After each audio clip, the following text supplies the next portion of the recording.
নমস্কার, সৌভাগ্য ও সমৃদ্ধিতে আপনাদের আরও আরেকবার স্বাগত জানাই। আপনারা দেখছেন সৌভাগ্যের সিঁড়ি দিয়ে উঠে ঠিক সমৃদ্ধির বাগানে পৌঁছে যাওয়া।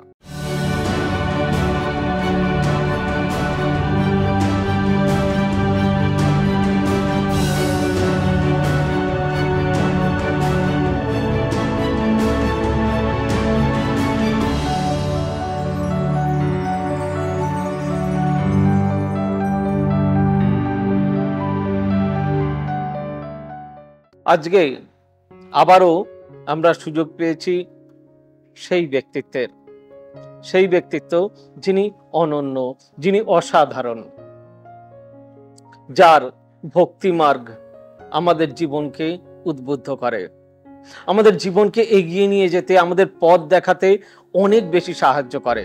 আমাদের ভেরিফাইড ইউটিউব অ্যাকাউন্ট সৌভাগ্য ও সমৃদ্ধি, এই অ্যাকাউন্ট অতি অবশ্যই আপনারা শেয়ার, লাইক, কমেন্ট এবং সবার শেষে বললাম সাবস্ক্রাইব করবেন যদি চান আপনাদের জীবনটাও আরেকটু ভক্তি মার্গে নিয়ে যেতে। প্রত্যেক দিন এই লড়াই, ঝগড়া, অশান্তি, বলুন তো, আমরা তো পৃথিবীতে প্রত্যেকেই আসি, ঈশ্বর পাঠিয়েছেন আমাদের। আজকে আমি একটা সুন্দর পোশাক পরে আছি, একটা চশমা পরে আছি। ঈশ্বর আমাদের খেতে দেন, বাসস্থান দেন, শিক্ষা দেন, সংসার দেন, প্রাচুর্য দেন। এরপরে আমরা কর্মজীবনে খুব বেশি ব্যস্ত হয়ে যাবার পর আমরা কি বলি, আমাদের হাতে না সময় নেই, একটু মন্দিরে যাব, না ঠিক আছে আমি পরের দিনকে যাব। কে পাঠিয়েছেন আমাদেরকে কে পাঠিয়েছেন? যিনি পাঠিয়েছেন তাকেই আমরা ভুলে যাচ্ছি। আচ্ছা, আমরা তো সবাই নয় খুব কর্মব্যস্ত, কিন্তু যার কথা এখন বলতে চলেছি তিনি কি খুব বেকার? আমাদের থেকে খুব কম ব্যস্ত একজন মানুষ। হ্যাঁ, আর কারোর কথা বলছি না, আমাদের যশস্বী প্রধানমন্ত্রী শ্রী নরেন্দ্র মোদী মহাশয়। তার সঙ্গে মহারাজের এক নির্লিপ্ত এবং এক যোগাযোগ সূত্র, ধর্ম আলোচনা, সে এক অনন্য বিষয়। তাই আপনাদেরকে এর আগেও মহারাজ সম্বন্ধে অনেক কিছু বলেছি, তবু বলি, শ্রীমৎ নির্গুণানন্দ মহারাজজি, আর আমরা বসে আছি তারই কৃপায়, তারই আশ্রমে, অর্থাৎ প্রেম মন্দির আশ্রম, যেটা ভারতবর্ষে মাত্র প্রেম মন্দিরের একটি আশ্রম। তাই প্রধানমন্ত্রী, যশস্বী প্রধানমন্ত্রীর সঙ্গেও সেই ব্যক্তিত্বের কত আপনি চিন্তা করে দেখুন, মহারাজজির কোন লেভেলের, এনারা কোন জায়গাটাকে এনারা রিচ করেছেন। দেশ বিদেশের রাষ্ট্রপ্রধানরাও এনাদের সঙ্গে দেখা করতে মরিয়া হয়ে ওঠেন। আমাদের থেকে তারা কত বেশি ব্যস্ত। তাই সময় নষ্ট না করেই অতি অবশ্যই শুনব মহারাজজির কাছে তার সমস্ত সাক্ষাৎকারের বিষয় নিয়ে, তার ধর্মচিন্তার বিষয় নিয়ে। শুধু তাই নয়, আবারও বলি, সৌভাগ্য সমৃদ্ধিকে সাবস্ক্রাইব করতে হয়, তা নইলে সত্যি পিছিয়ে পড়তে হয়। তাই মহারাজের কাছে আজকের বিষয় যশস্বী প্রধানমন্ত্রী শ্রী নরেন্দ্র মোদী। মহারাজ নমস্কার, আমাদের চ্যানেলে আপনাকে স্বাগত জানাই। ভারতবর্ষের প্রধানমন্ত্রী নরেন্দ্র মোদীজি একটা সূত্র অনুযায়ী তার সঙ্গে সাক্ষাৎ হয়েছিল। আমাদের ব্রিগেডে যখন লক্ষ্যকণ্ঠের গীতা পাঠের আয়োজন চলছিল, সেই সময় একদিন তিনি আমাদের ডেকে পাঠান যে একবার আমার সঙ্গে দেখা করতে আসুন।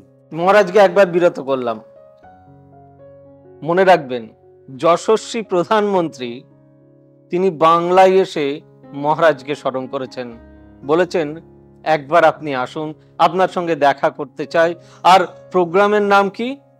লক্ষ্যকণ্ঠে গীতা পাঠ। তার মানে আধ্যাত্মবাদ, কোথায় আমাদের আধ্যাত্ম চেতনাকে উদ্বুদ্ধ করে, তারই কিছু ঘটনা আজকে আমরা সাক্ষী হয়ে থাকব।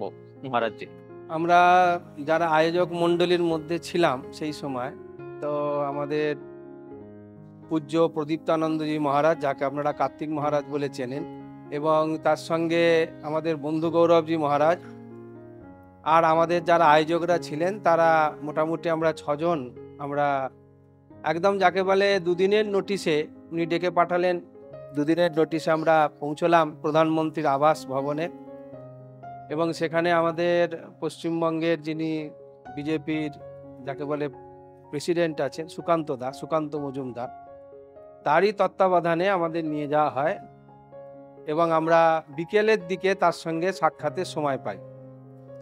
স্বাভাবিকভাবেই আমরা তার বাসভবনে পৌঁছাই এবং তিনি আমাদের তার নিজ যেখানে সকলের সঙ্গে আলাপ পরিচয় করেন বা অফিস রুম, সেইখানে আমাদের নিয়ে ডাকলেন এবং আমরা সেখানে গেলাম এবং দেখলাম যে একজন প্রধানমন্ত্রীকে খুব সামনে থেকে, তার সঙ্গেও দেখলাম যে একজন সৌজন্য আপাদমস্তক 100 ভাগ কেউ যদি সৌজন্য জানে এরকম একজন মানুষকে, তিনি নিজে আমাদের দরজা খুলে দিলেন, ঢোকার ঘরের দরজা খুলে দিলেন, হাত জোর করে প্রত্যেককে প্রণাম করে, যেরমভাবে আমরা অভ্যর্থনা করে বলি আমার ঘরে আসুন, সেরমভাবে তিনি নিজে এসে আমাদের অভ্যর্থনা করে নিয়ে গেলেন।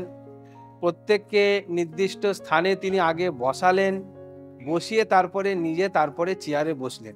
এইগুলো আমি খুব নোটিস করেছি যে একজন প্রধানমন্ত্রী, তিনি প্রধানমন্ত্রী মানে একটা বিরাট ব্যাপার, একটা রাষ্ট্রপ্রধান, তার এত কিছু বাইরে প্রোপাগান্ডা চলছে, এত কিছু বাইরে তার চলছে, কিন্তু এই ঘরের ভেতরে নিছকই দেখলাম একজন বন্ধুর মতন আলোচনা করতে। এবং যেরকম মানে যাকে বলে আমরা আড্ডা মারা, যেরকম ভাবে আমরা কথা বলি বিভিন্ন বিষয় নিয়ে আড্ডা হয়, আধ ঘন্টা যে কোত্থেকে আমাদের কেটে গেল আড্ডা মারা হলো, দেশ বিদেশ সম্পর্কে একটা আড্ডা মারা, তার সাবলীল সেই ভঙ্গিমা, সে মানে যেন একটা গল্প করছি নিজেদের ভেতরে, তার মধ্যে হাসি ঠাট্টা, একটু খুনটুসি করা, এগুলো দেখলাম যেন মনেই হলো না যিনি আমাদের, উনি একজন প্রথম তার সঙ্গে পরিচয় হচ্ছে, প্রথম আলাপেই যেন মনে হলো তিনি একজন কত বড় মাপের মানুষ এবং তা আর কতটা সহজ সরলভাবে তিনি আমাদের মিশছেন।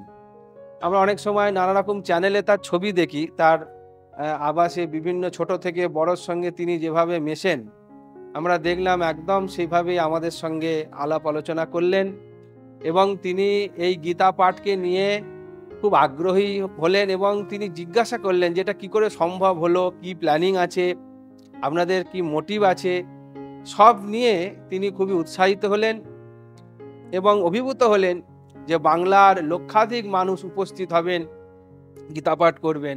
তার আসার খুব ইচ্ছে ছিল, তিনি বলেছিলেন যে আমি বাঙালি পোশাকে গীতা পাঠ করতে যাব এবং একটা অধ্যায় খুব মানে আমি আপনাদের সঙ্গে পড়বো এরকম একটা ছিল, কিন্তু নানা রকম সিকিউরিটি প্রবলেম বা অন্য কোনো সমস্যার কারণে তিনি আসতে পারেননি। কিন্তু তিনি এই প্রোগ্রামটা দেখেছেন, পরে তিনি জানিয়েছেন যে এই অভূতপূর্ব প্রোগ্রামের তিনি শুভেচ্ছা বার্তাও পাঠিয়েছিলেন এবং পরে আরও বিভিন্ন যারা আমাদের দেশের নানা রকম প্রধান আছেন বিভিন্ন বিভাগের, তাদের থেকেও আমাকে বারবার খবর করা হয়েছে যিনি এই প্রোগ্রামটা আবার হবে কি না, কবে হবে, এই নিয়ে তিনি কিন্তু এখনও খোঁজ খবর নিচ্ছেন। তো আমরা আবার তার সঙ্গে সাক্ষাৎ করবার জন্য হয়তো খুব তাড়াতাড়ি আবার যাব নতুনভাবে প্রোগ্রামের জন্য। কিন্তু সেই স্মৃতিটা আমাদের প্রত্যেককে অভিভূত করেছিল যে সত্যি কথা বলতে একজন প্রকৃতপক্ষে রাষ্ট্রপ্রধান কতটা সাবলীল হয়ে সাধারণ মানুষের সঙ্গে মিশতে পারে, তিনি একটা দৃষ্টান্ত আমাদের কাছে তুলে ধরেছিল। আধ্যাত্মিক চেতনার মধ্যে দিয়ে যে মানুষের একদম যাকে বলে মোবাইলে পৌঁছে যাচ্ছে যেই সৌভাগ্য এবং সমৃদ্ধির মাধ্যমে, এখানে আপনারা অতি অবশ্যই এর মধ্যে সাবস্ক্রাইব করুন, তাতে অনেক সাধু মহাত্মা, ধর্মীয় স্থান, আধ্যাত্মিক গুরুর সঙ্গে আপনারা পরিচিত হতে পারবেন এবং আরও অনেক কিছু জানতে পারবেন। সেজন্য অতি অবশ্যই আপনারা এই সৌভাগ্য আর সমৃদ্ধি এই চ্যানেল দুটিকে ফলো করুন, সাবস্ক্রাইব করুন এবং আরও এগিয়ে নিয়ে চলতে তার অংশীদার হন, এই প্রার্থনা করছি। নমস্কার। সৌভাগ্য ও সমৃদ্ধি, আপনারা জানেন সৌভাগ্যের সিঁড়ি দিয়ে উঠে সমৃদ্ধির বাগানে পৌঁছে যাওয়া। আমাদের সকলের ওপর আশীর্বাদ বর্ষিত হোক মহারাজের, বর্ষিত হোক আপনাদের সমস্ত জনগণের আপ্লুত ভালোবাসা।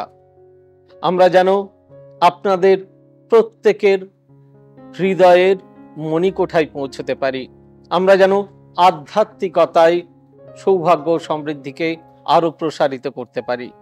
আমরা সর্বধর্ম নির্বিশেষে সব্বার কল্যাণ চাই, এটাই আমাদের ধর্মের প্রধান নীতি। তাই আজকে আর বেশি সময় নষ্ট করলাম না, আমাদেরকে সময় দেওয়ার জন্য অজস্র ধন্যবাদ। সকলে ভালো থাকুন, সুস্থ থাকুন। God bless you. Bye bye. নমস্কার।